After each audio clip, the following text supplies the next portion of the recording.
Brian Kurz is my response for Mr. Burns.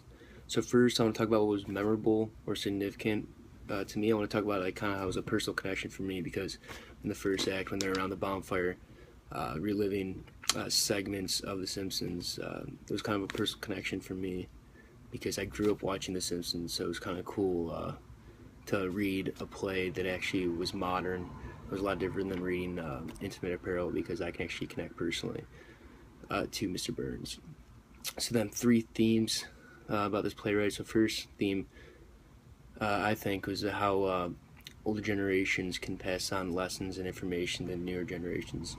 You see when they're at the campfire and throughout the playwright how the older characters were passing on valuable lessons to the younger characters. So then another theme from Mr. Burns is how because of the post-apocalypse you don't know when your life could change differently, so don't take anything for granted.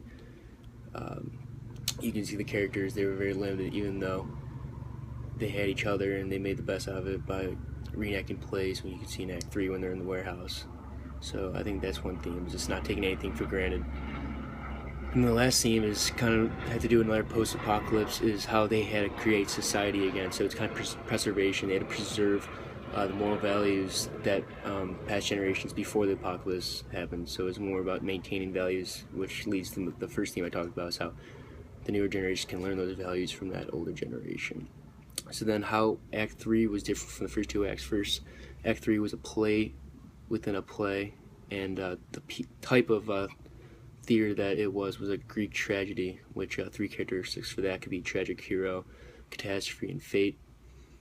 And one cool thing about Act 3 that I liked when they're reenacting the Simpsons segment, Cap Fear, in the warehouse was how, because of the post-apocalypse, they're living on resources, the type of props they would use to reenact the playwright.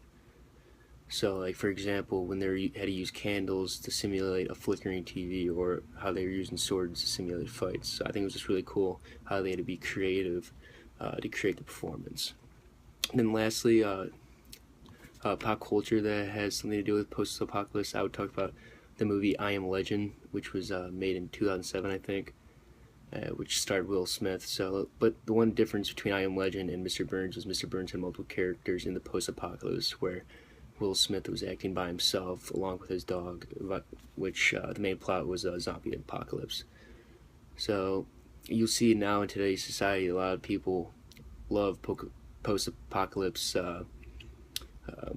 pop culture because it's very interesting and there's a lot of drama to it. You can see in Walking Dead that airs on AMC, which is very popular because a lot of my friends watch it. And that concludes my video response.